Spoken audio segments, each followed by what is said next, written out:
સુરતની presidency school ખાતે 5 વિદ્યાર્થીઓનું સમૂહ અરંગેત્રમ પ્રસ્તુત કર્યું હતું। સુરતની પ્રેસિડેન્સી સ્કૂલમાં અભ્યાસ કરતી 5 વિદ્યાર્થીનીઓ ઝાઝલીન, કશિશ, હેમાક્ષી, ક્રિશા અને સાનવીએ સ્કૂલ દ્વારા સંજીવ કુમાર ઓડિટોરિયમ ખાતે યોજાયેલ 9મા અરંગેત્રમ સમારોહમાં ભરતનાટ્યમની દીક્ષા ગ્રહણ કરી હતી।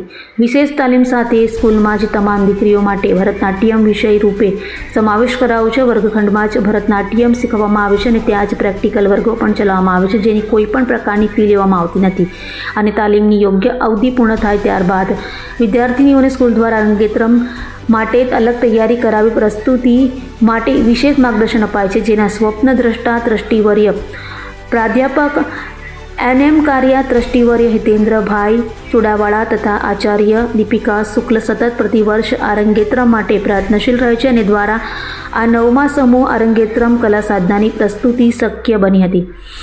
આ ઉત્તમ કલા સાધના દ્વારા દીકરીઓ પોતાની તપસ્યા સિદ્ધ કરી ભવિષ્યમાં પોતે પણ અન્યોને તાલીમ આપવાનો કસબ સિદ્ધ કરી આર્થિક રીતે પગભર થઈ શકે। પ્રેમ, પરબ અને પ્રોત્સાહનના સૂત્રને મુદ્રાલેખ બનાવી સતત વિદ્યાર્થીઓના હિત ચિંતન રૂપે સ્કૂલના સમયપત્રકમાં સહઅભ્યાસી પ્રવૃત્તિઓને સમાવિષ્ટ કરાય છે, જેથી વાલીઓ અને વિદ્યાર્થીઓએ વધારાનો સમય ફાળવવો ના પડે। અભ્યાસ માટે પણ બાળકો પૂરતો સમય ફાળવી શકે, પરિવાર સાથે યોગ્ય સમય આનંદથી વિતાવી શકે।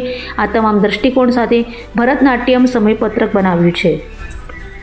આપણા પરિચય દી।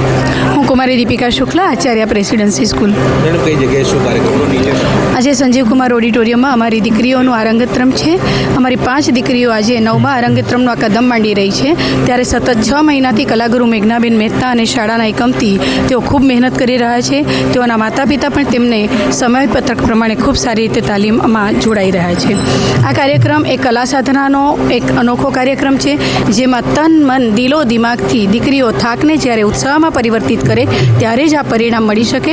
આ કલા સાધક દીકરીઓ તપસ્વીની બને છે અને આજે આ દીક્ષા મેળવે છે, ત્યાર પછી તેઓ પોતાની જીવન કલાને આગળ વધારીને એનો આજીવિકા તરીકે પણ ઉપયોગ કરી શકે। મેડમ, કેટલી દીકરીઓમાં ભાગ લીધો છે અને કેટલા સમયથી મહેનત કરવામાં આવતી હતી? મારી 5 દીકરીઓ આજે સમૂહ અરંગેત્રમ પ્રસ્તુત કરી રહી છે અને જુલાઈ મહિનાથી સતત અવિરત 3 થી 4 કલાકની મહેનત દરરોજની તેઓને આ ફળ આપી રહી છે।